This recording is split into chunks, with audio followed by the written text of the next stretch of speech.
ხეოფსის პირამიდის შესახებ წინა ფილმში ჩვენ განვიხილეთ აკადემიური მეცნიერების მიერ შემოთავაზებული სამშენებლო მასალების მოპოვების და მშენებლობის მომარაგების საკითხები.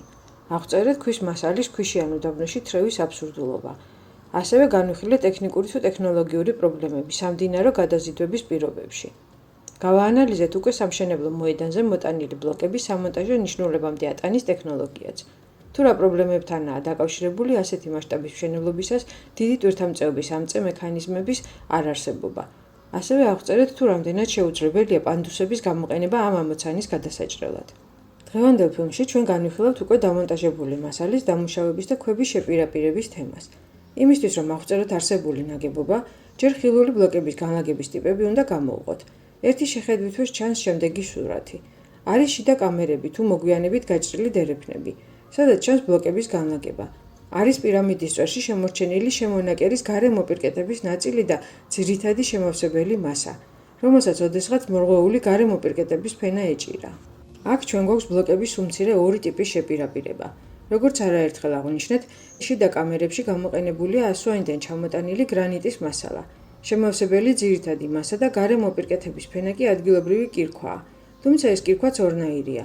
შემავსებელ მასად გამოიყენეს ირგვლივ მყოფი კირქვის ფენისგან გამოჭრილი მასალა, რომელიც მონაცრისფრო მოყვითალო ფერისაა და უფრო უხეში ფაქტურით ხასიათდება, ხოლო გარე მოპირკეთებისთვის მათ ნილოსის მარჯვენა სანაპიროს კარიერიდან მოიტანეს სხვა, უფრო წვრილმარცვლოვანი და თეთრი კირქვა, რომლის ზედაპირის გაპრიალებაც იძლევა მარმარილოს მაგვარ სარკის ეფექტს.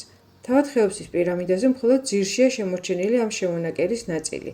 თუ როგორი იქნებოდა მის ფერზე არსებული მოპირკეთება, შეგვიძლია ვნახოთ მეზობელ ხეფრენის პირამიდის წვერზე შემორჩენილ ფენაზე. შემავსებელ ფენას თუ დავაკვირდებით, თვალნათლივ ჩანს, რომ აქ უბრალოდ უხეშად გამოჭრილი ქვის მოწახნაგებული ბლოკებია ერთმანეთთან დალაგებული, რაც შეიძლება მჭიდროდ, თუმცა მათ შორის საკმაოდ დიდი ღრეჩოებიც ჩანს. ეს სრულიად რაციონალური გადაწყვეტილებაა მშენებლის მხრიდან. ამ ფენას მხოლოდ სივრცის ამოვსების დანიშნულება აქვს. ჩვენი ეპოქის შემთხვევაში საძირკველში ზოგჯერ დიდ ფრაქციამ ბეტონის ნარევს იყენებენ, ან სულაც დიდი ზომის ლოდებსაც ყრიან, რომ მათ სივრცე დააკავებინონ. ორივე შემთხვევაში დამუშავება კარგად არ უტარდება მასალას, მაგრამ ორივე მუშაობს საჭირო სიმტკიცის დიაპაზონში. აქაც აიღეს მოპოვებული ქვა, მისცეს მას წახნაგოვანი ფორმა, რომ მოპასუხე დეტალთან მეტნაკლებად ზუსტად დამჯდარიყო და დასვეს სამონტაჟო ადგილზე. მაგრამ საერთოდ სხვა სურათი გვაქვს მის გარე მოპირკეთებაზე. როგორც უკვე აღვნიშნეთ, ხეოფსის პირამიდაზე მხოლოდ ძირის ნაწილია შემორჩენილი. თუ კი ხეფრენის პირამიდის შემორჩენილი ნაწილით ვიმსჯელებთ, ზუსტად ანალოგიური მოპირკეთება უნდა ყოფილიყო ხეოფსის პირამიდის ყველა ფერდზე. თუ კი ამ მოპირკეთებას დავაკვირდებით, იქ ნათლად ჩანს, რომ მისი ბლოკები საკმაოდ დიდი სიზუსტითაა დამუშავებული. დაუზიანებლად შემორჩენილ შეპირაპირებებში არანაირი ღიობი არ შეიმჩნევა. თავის დროზე სავარაუდოდ ერთიანი, უწყვეტი მასალისგან შედგენილი გლუვის ზედაპირის შთაბეჭდილებასაც დატოვებდა. თუ კი მოპირკეთების კირქვას გავაპრიალებთ, ის გამოდის ქათქათა თეთრი ფერის. სავარაუდოდ თავის დროზე მზის სხივებს აირეკლავდა როგორც სარკე. ზოგიერთი მოსაზრებით არის ეჭვი, რომ თავის დროზე ის დაფარული იყოს აღებავით. თუ კი მთელი ზედაპირი ასეთი იქნებოდა პირამიდას, როგორც საინჟინრო ამოცანა თანამედროვე ტექნოლოგიებისთვისაც საკმაოდ რთულად შესასრულებელია. წარმოიდგინეთ, რომ ასეთი შემონაკერისთვის საჭიროა, რომ ყველა მასში გამოყენებული ფრაგმენტის გარე ზედაპირი უზუსტესად ემთხვეოდეს მის მოპასუხე ბლოკების ზედაპირს. წინააღმდეგ შემთხვევაში მივიღებთ არასწორ ზედაპირს, როგორც სურათებზე ჩანს. თუმცა ეს თავიდანვე ასე არ იქნებოდა. აშკარად დროთა განმავლობაში მიღებული დაზიანებებია, რომელიც გამოწვეულია მიწისძვრებისგან, ტემპერატურული შოკისგან, ქვიშის ქარიშხლებისგან და არ არის თავდაპირველი დამუშავების ეპოქის უზუსტობა.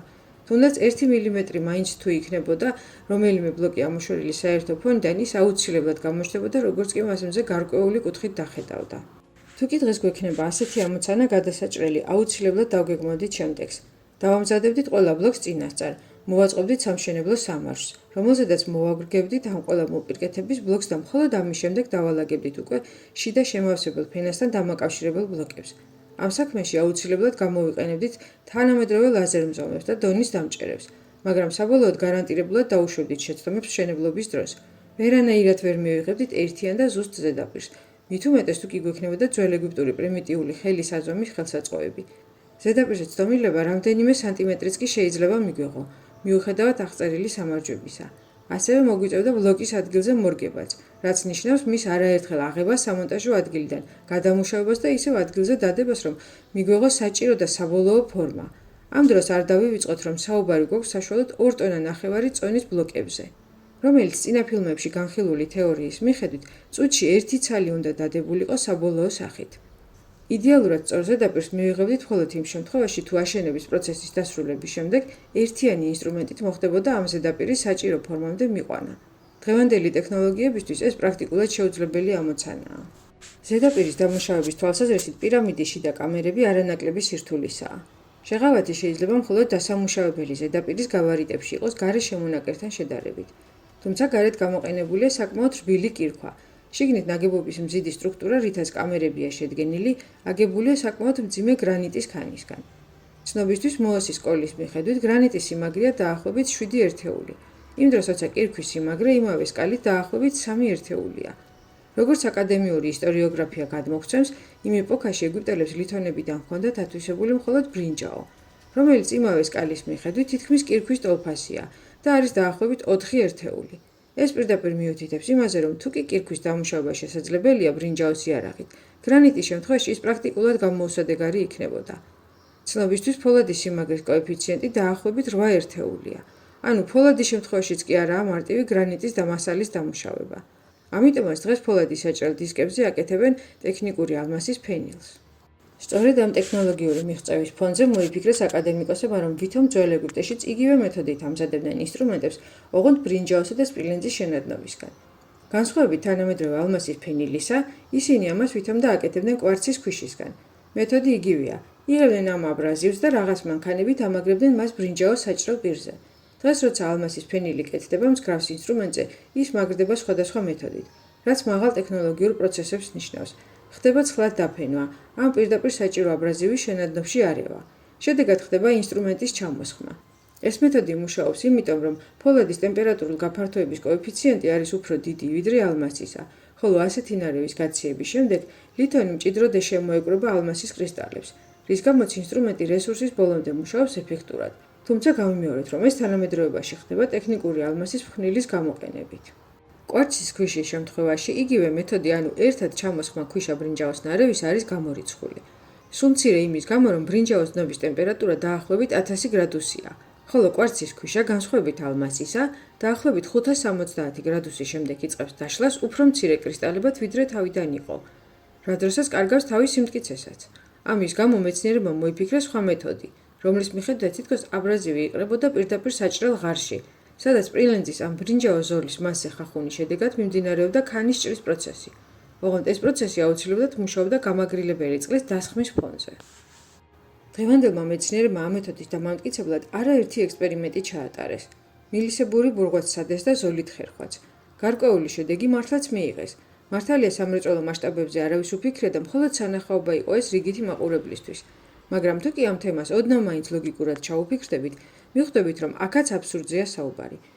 იმიტომ, რომ ჯერ მარტო ჭრის დრო არის უსასრულოდ დიდი. გავიმეორებთ არაერთხელ ნათქვამს, არ დაგვავიწყდეს იმავე მეცნიერების გამოთვლით პირამიდის მშენებლობაზე წელიწადში საშუალოდ მუშაობდა არაუმეტეს 40,000 ადამიანისა, რომელიც დაახლოებით წუთნახევარ დროში ერთ ბლოკს მოიპოვებდა, ამუშავებდა და ზუსტი ზომით სვავდა სამონტაჟო ადგილზე. გარდა დროისა, აქ ტექნიკური პრობლემების კასკადია. იგივე მომარაგების განხრით რომ შევხედოთ, ეს აბრაზივი კი უფრო მკვრივია ვიდრე გრანიტი, მაგრამ მაინც მყიფეა და რამდენჯერმე გამოყენების შემდეგ ის ბაზრწიბოებს კარგავს და უბრალოდ ფხვნილად იქცევა. შესაბამისად, ის მუდმივად მოსაზიდი იქნებოდა სამშენებლო უბნამდე. ეს კვარცის შემცველი ქვიშა იქვე ნილოსის ჭალაშივე შეგიძლიათ მოიძიოთ, თუმცა მას ნაკლოვანება აქვს თიხნარის მინარევის სახით. თუ უფრო ხარისხიანი მასალის მოტანა დასჭირდებოდათ, ის ან აღმოსავლეთით წითელი ზღვის მიმართულებით უნდა მოეძებნათ, რომელიც დაახლოებით 500 კილომეტრშია. ან ნუბიური ქვიშაქვის ფორმაციები დაებქვათ და ჩამოეტანათ უკვე დაახლოებით 900 კილომეტრის მანძილიდან. თან გამომუშავებული ქვიშაც გასატანი იქნებოდა სამშენებლო მოედნიდან. ამავე დროს ეჭვებს იწვევს ასევე საჭრელ ღარში აბრაზივის გაჩერებაც. ზოლის წინ და უკან მოძრაობისას აუცილებლად გადმოიყრებოდა ეს აბრაზივი გარეთ, რაც ნიშნავს, რომ ვიღაცას მუდმივად უნდა დაებრუნებინა ის საჭრელ ღარში. ამავე დროს შეგახსენებთ იმასაც, რომ მოოსის სკალის ბრინჯაოს შენადნობით საკმაოდ რბილია, რის გამოც ეს აბრაზივი მეტად გაცვეთავდა ინსტრუმენტს ვიდრე გასაჭრელ ქვას. ეს ექსპერიმენტების დროსაც დადგინდა. პროფესორმა მარკ ლერნერმა და ინჟინერმა დენის სტოკმა დაითვალეს კიდეც, რომ 1 კუბური სანტიმეტრი გრანიტის გასაჭრელად დაახლოებით 3 კუბური სანტიმეტრი ბრინჯაოს შენადნობი იქნებოდა საჭირო. დღეისათვის პირამიდაში ხილული გრანიტის ბლოკების დასამუშავებლად დაახლოებით 1700 ტონა ბრინჯაო იქნებოდა საჭირო. გინდაც აბრაზივიდან ამ მასალის გამორეცხვით ხელახალი ჩამოსხმა მოეხერხებინათ, ხვდებით ალბათ ეს მეთოდი რამდენად არარენტაბელური და ტექნიკურად რთული იქნებოდა. ასევე აუცილებლად აღსანიშნავია, რომ პირამიდის ძირთან არსებულ ბლოკებზე აღმოჩენილია ბურღით გაკეთებული ხვრელები. იგივე მეფის კამერაში არსებულ სარკოფაგზე არის კიდევაც შეცდომით დაბურღული ნაწილი. ამ კვალის მეშვეობით ადვილად მიხვდებით, რომ მილით დაბურღვაა ჩატარებული. დღეს ეს არ წარმოადგენს პრობლემას. იგივე ალმასის ფენილიანი თავაკის მქონე ბურღი ამ საქმეს თავისუფლად ართმევს თავს, მაგრამ უძველეს ეპოქაში ასეთი ტექნოლოგია არ იქნებოდა. ოფიციალური მეცნიერები ამ კვალსაც ისევ აკავშირებენ აბრაზივით და ბრინჯაოს მილით ბურღვის თემას. თავი რომ დავანებოთ ქვიშის და ბრინჯაოს შენადნობების ნაკეთობების სამრეწველო მასშტაბებში გამოყენების არარენტაბელობას და სირთულეს, დამატებით კიდევ პრობლემა ჩნდება უშუალოდ ლითონის მილის დამზადების თვალსაზრისითაც. მიუხედავად იმისა, რომ არქეოლოგიური გათხრებით აღმოჩენილია ბრინჯაოს მილები ძველი ეგვიპტის ეპოქიდან, ისინი დამზადებული იყო ფურცლოვანი მასალისგან, რომელსაც რკალავდნენ და შემდეგ ნაკერებს რჩილავდნენ. ის მილები გამოიყენებოდა პრიმიტიული წყალგაყვანილობის სისტემებისთვის.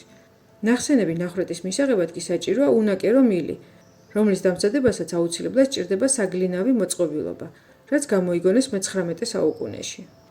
მეფის კამერაში არსებულ გრანიტის ბლოკებს გარდა მოჭრისა, ყველა ხილული ზედაპირი იდეალურად გაბრიალებული აქვს. იმავე მეთოდით, ანუ აბრაზივით ბლოკის კედლების გაბრიალება უბრალოდ შეუძლებელი პროცესია. მოჭრისას კი აუცილებლად დატოვებდა ის აბრაზივი უამრავ ღარებს თუ ნაკაწრებს კედლებზე. ასეც ჩანს ჩატარებული ექსპერიმენტების შედეგებიდან. ჩვენ კიდევ იგივე მეფის კამერის კედლებზე, ჭერზე თუ იატაკზე ვხედავთ თითქმის არკის დონემდე გაბრიალებულ ზედაპირებს. მეცნიერების გადმოცემით, ძველი ეგვიპტელები უბრალოდ გამრჯე მუშები იყვნენ. ანუ ზედმეტი შეკითხვების და პრეტენზიების გარეშე ისინი დღეებს ხარჯავდნენ, რომ ამონაყვის მეთოდით გრანიტის ბლოკი დიორიტის ქანის ქვებით გაეპრიალებინათ. ასეთი მეთოდი ერთი შეხედვით მუშაობს, იმიტომ რომ დიორიტი ნაკლებად ხისტია, ვიდრე გრანიტი და დარტყმას მეტად უძლებს, მაგრამ აქაც ეშმაკია დეტალებში. დღეს შესრულებისთვის ამ შემთხვევაშიც უსასრულოდ დიდია, ხოლო სიზუსტე საშინლად ცუდი. ის, რასაც ხედავთ მეფის კამერაში, მხოლოდ დიორიტის ბურთებით უბრალოდ ვერ მიიღწევა. ასეთი ზედაპირის მისაღებად უკვე საჭიროა მანქანური დამუშავება ძეზუსტი საზომით თუ საჭრელი მექანიზმების მეშვეობით. კამერაში არსებული ბლოკები ერთიმეორესთან საკმაოდ ზუსტად არის შეპირაპირებული. თუ კი გარეთ შემავსებელი კირქვის ბლოკებს შორის კიდევ შეიმჩნევა ღიობები, აქ საერთოდ გამორიცხულია ღრეჩო შეხების ზედაპირებს შორის. მართლაც ქაღალდის ფურცელსაც კი ვერ გაატარებთ ისეთი სუფთა შეპირაპირებაა. ანუ ქვის მთლელებმა ქვა ჯერ დაჭრეს საჭირო ზომაზე, შემდეგ უკვე გააპრიალეს ყველა მხრიდან, რომ მიიღოთ ასეთი შედეგი. თანამედროვე მანქანური დამუშავების გარეშე მსგავსი საქმიანობა დიორიტის ქვების გამოყენებით უბრალოდ შეუძლებელი იქნებოდა. ამავე დროს მეფის კამერას აღენიშნება ისეთი კვალი, რომლითაც შეგვიძლია ინფორმაცია მივიღოთ მისი აგების თანმიმდევრობაზე. კერძოდ საუბარია იმაზე, რომ ბლოკები დადებული იყო ერთმანეთად მჭიდროდ, მაგრამ გარე ზედაპირის მოპირკეთება ერთიანად მოხდა წყობის დასრულების შემდგომ. ამის დასტურია თუნდაც კუთხეები, სადაც ერთიანი ბლოკი კუთხეში შემდეგ კედელზე გრძელდება. ასეთი დამუშავების მეთოდი ეგვიპტეში გამოყენებულია არა მარტო პირამიდაში, არამედ სხვა მიმდებარე ნაგებობებშიც. გარეთა ნაგებობებში ეს ეფექტი უფრო მკვეთრად შეიმჩნევა. აშკარაა, რომ ის გარე ნაგებობები და პირამიდა ერთი ეპოქისაა და პრაქტიკულად სტანდარტიზირებული სამშენებლო ნორმებით არიან აგებული. თუმცა დათარიღებით მეცნიერები მათი აგების დროს განსხვავებულს ასახელებენ. რაც შეეხება ამ მშენებლობის მეთოდს, მეფის კამერის აგებისას მშენებლებმა მრავალტონიანი გრანიტის ბლოკები საკმაოდ მჭიდროდ დაალაგეს ერთი მეორესთან მიმართებაში, ისე რომ ოთახის შიდა პარამეტრების დაცვაზე თავიდან არ უზრუნიათ. როცა კედლებმა მიაღწია სიმაღლეში საჭირო ნიშნულს, ამის შემდგომ მოხდა უკვე თავად ოთახის პარამეტრების ჩასწორებაც. თუ კი მეცნიერებს დავუჯერებთ, ეს კამერა საკმაოდ ზუსტადაა გასწორებული როგორც ჩრდილო პოლუსზე, ისე პირამიდის გეომეტრიის მიმართაც. ხოლო ოთახის სიგრძე, სიგანე, დიაგონალი და კუთხეების მართობულობა პრაქტიკულად ნულოვანი გადახრითაა შესრულებული. ასეთი შედეგის მიღება შესაძლებელია მხოლოდ მანქანური მეთოდით, ისიც არა მექანიკური მანქანით. ჩვენ გვაქვს ეჭვი, რომ საქმე გვაქვს ლაზერულ ჭრასთან, ხოლო ეს ლაზერი სავარაუდოდ იდგა კოორდინატულ მიმართველებზე, პრაქტიკულად მსგავსად თანამედროვე ლაზერული ჭრის აპარატებისა.